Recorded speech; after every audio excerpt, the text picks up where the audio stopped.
This is the Retroid Pocket Dock, and this will cost you $40 to $50. This is the Acasis 6-in-1 USB hub, and this will cost you $10 to $16. They both do the same thing. They'll turn your Retroid Pocket into an on-the-go emulation hub. They'll allow you to play your Retroid Pocket retro games or any game you have stored on here on an external monitor, a monitor, or an actual TV. So I bought both. Why? So I can share with you what I think is the best choice for the average consumer. Sadly, I'm not too happy with the Retroid Pocket Dock, and yes, this is not clickbait. If you own the Retroid Pocket 5 like I do, I wouldn't waste my money on this device. So can the RP5 and the Acasis become an emulation hub for you, and can you take this anywhere you go with you? I would say yes. I think it's very doable. As you see me there, that handsome semi-young devil, that is me fitting that RP5 and the Acasis hub in my pocket. It's not too comfortable, but it does fit. Now here I am trying to fit that Retroid Pocket Dock in my pocket. It just looks ridiculous. And here's the Acasis and the RP5. Now we are going to go plug this into my TV in the living room and see how simple it is. I do have cables out here just for this occasion, and of course we can connect an Xbox Series X controller and play our games through Emulation Station, which is a godsend. I love this application.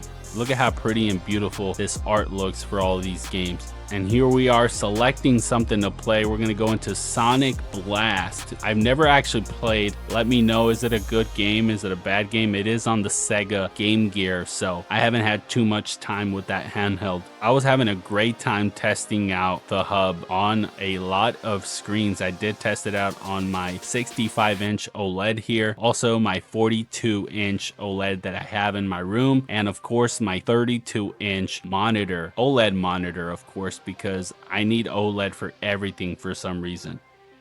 Hi, welcome to my channel. I'm Sal, and this is Let's Talk Video Games. Before we get into the negatives I have about this device, let's unbox both of these bad boys so we can see what is included with both of these devices in the box. Just a heads up, both of these devices do not include an HDMI cable or a power cable, so you will need to purchase those separately. Or if you're like me, you already have bags of these cables lying around all the time, so you won't even need to buy one. That beautiful Retroid Pocket Dock box. Now let's cut this open so we could get the dock out. And here's the little pamphlet instructing you on how to use the device. But what we care about, of course, is the dock here, and it looks pretty great. We have the 100-watt power delivery port, the 4K 60 HDMI port, and the Ethernet port on this side. Second side, we have two USB 2.0 ports. On the front, the Retroid Pocket logo, and on this side, two USB 3.0 ports. We connect the Retroid Pocket on the top there. Now, another thing that's bothering me about this dock is that when you insert the Retroid Pocket on it, it just feels kind of flimsy. That connection, the USB-C connection there, I don't know, it just feels like it's not holding it very good. With the Retroid Pocket grip, it doesn't really fit well on here. It still feels a little flimsy with it. You can adjust it here, move it up and down. I don't know, I just don't feel safe about putting the Retroid Pocket on here, especially someone trips and grabs this thing by accident. That thing is snapping off and going right into your Retroid Pocket. Maybe it's a design flaw that they had, but I'm not a fan of it for sure. And of course, we don't get an HDMI cable or a power delivery cable. This is all that's in the box. This is the Acasis 6-in-1 USB hub, a very small, simple box, and we do have HDMI 2.0, 4K at 60 Hz, USB-A 3.1, power delivery 3.0, USB-C 3.1, and let's take this thing out. I wonder how they got that HDMI and power cable in here, right? And here's the connector, the USB-C, and that's it. Yes, I didn't pay too much for shipping on the Retroid Pocket Dock. I bought it with the dual screen add-on, so I received combined shipping for both. But if you're looking to purchase this device by itself, you will have to shell out another $15 to $20 for that shipping, which is insane because then it turns that $30 device into a $50 device. Around that $45 to $50, I wouldn't even bother in buying it, since the 6-in-1 Acasis USB hub is a much cheaper option for you. I'm going to be very blunt with you guys here. I don't think anyone who owns the RP5 should be buying this dock. For starters, I had a terrible experience with this thing. It doesn't work at all on my RP5. I get no signal. I plug the RP5 on the dock and nothing really happens. It'll still charge the device, but the signal just doesn't go through. Now, before some of you ask if I tried different cables to see if maybe that would fix my issue, I did go through my bags of HDMI cables. I tried about 5 or 6 of them. And then my power delivery cables, I tried 3 of them. And that still didn't fix the issue. As you see here, I'm connecting the device that's charging, but no signal is going through to my TV. It's just not working at all. I don't know what is wrong with it. It worked with the iPad. Not a fan of this connector here. I thought maybe since this was very flimsy, this was the reason why it wasn't connecting to the RP5. That's not it. It must be something within the RP5 itself, and that's messing with the connection to the TV. I'm just testing out how flimsy this is here. This thing is very hard to get off of the dock, which kind of worries me because it might break something eventually. It really pissed me off, you know. Here we have this device that's built for the RP5 or other products in the Retroid Pocket lineup, and it just doesn't work with it. And that's not all. I went on Facebook, Reddit, Google to see if I could try to find a solution, and I couldn't find anything. What did I find? I found a whole bunch of other problems that people were going through, such as the screen glitching on people, not connecting right to the dock, or some of the ports not working when you connect the power delivery. I just wish I would have done my research before I just straight up purchased it. I did see some suggestions online on how to fix some of the issues I had, but nothing really worked. I saw one suggestion that said I had to fully power down the RP5 and then power it back up again, connect the device, and that the signal would go through.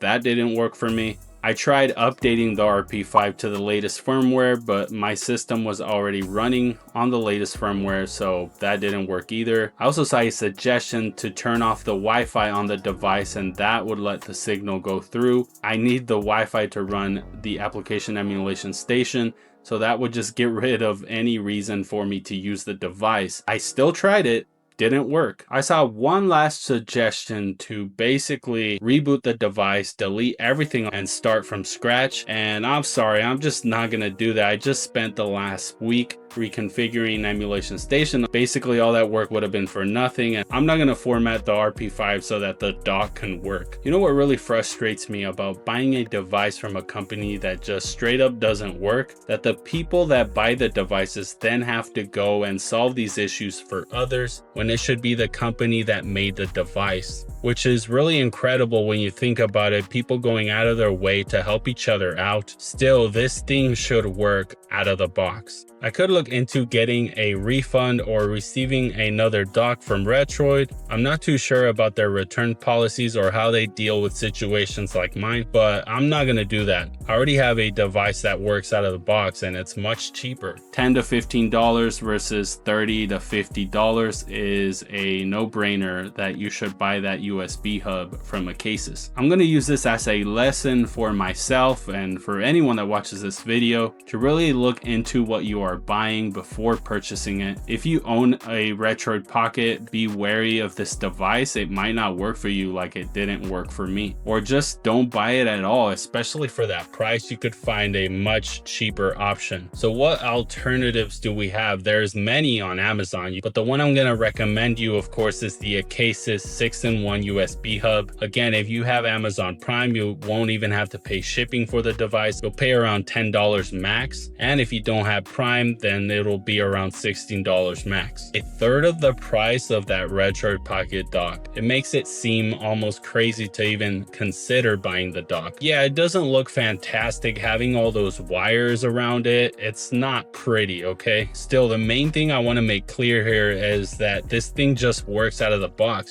Let's connect this bad boy to see if it works right out of the box. Let's set this up. This is connected now. Now we are connecting the HDMI cable and the power delivery cable. OMG, look at that. it's already working right out of the box. We connected our Xbox Series X controller to the RP5 so we can navigate through the menus of the RP5. Shout out to Dustin Furman from Last End Media. Love those guys. We are on the Azahar emulator here. Everything's working properly. Now we are going into Game Hub to see if any of the games actually work on here, and we're playing Hollow Knight. It's working great, 60 frames per second, no hitches, no problems with the performance of the game on the dock. I did try Metal Gear Rising Revengeance and that wasn't working, so maybe not all the games will work out of the box. The funny thing about the dock is that it worked with my iPhone and it worked with my iPad, but for some reason on the RP5 just didn't work, which is crazy, right? So here we are testing out the Retroid Pocket Dock on my girlfriend's iPad Air, and everything is running properly. We are getting a clear signal through to my 42-inch TV. I wasn't able to test out or showcase my iPhone on this device because I record all my videos with my iPhone. In case you guys didn't know that, that's why I can't showcase it here, but it did work with that as well. And as you see, it's working properly, but the RP5 does not for some reason. But the Acasis 6-in-1 works out of the box with the RP5, your iPhone, your iPad, basically anything that has a USB-C port on the Nintendo Switch and Nintendo Switch 2. And it has power delivery, so you could charge all your devices while you are using them. You're getting glorious 4K 60 Hz out of that HDMI port. For the price, you're looking at 40 to 50, and this is a third of the price, 10 to 15. At that point, you're just paying for convenience. And yeah, the dock looks much nicer overall, but that does not mean the Retroid Pocket Dock is a better device.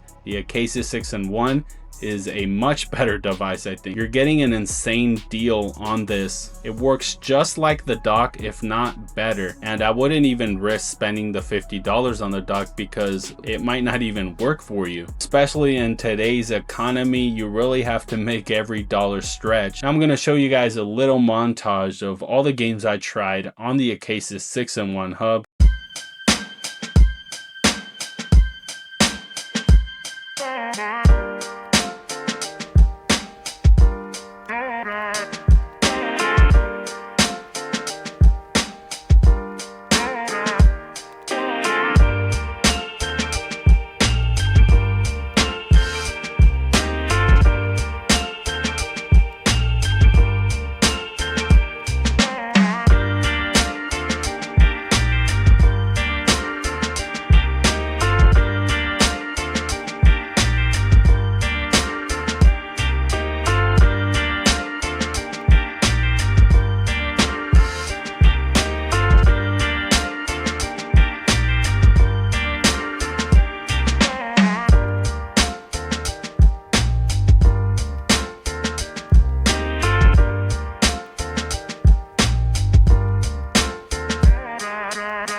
In case you need me to say it again, do not buy the Retroid Pocket Dock. Buy the Acasis 6-in-1 hub instead. Make sure to let me know in the comments below, have you purchased any of these devices? What was your experience with them? And would you recommend them to anyone else? This, after all, was the experience I had with the Retroid Pocket Dock and the Acasis 6-in-1 USB hub. If you enjoyed this video, make sure to give it a like and subscribe to the channel if you want more content like this. It does help me out a bunch. I really appreciate you guys. As always, take care, and I'll see you next time. Peace.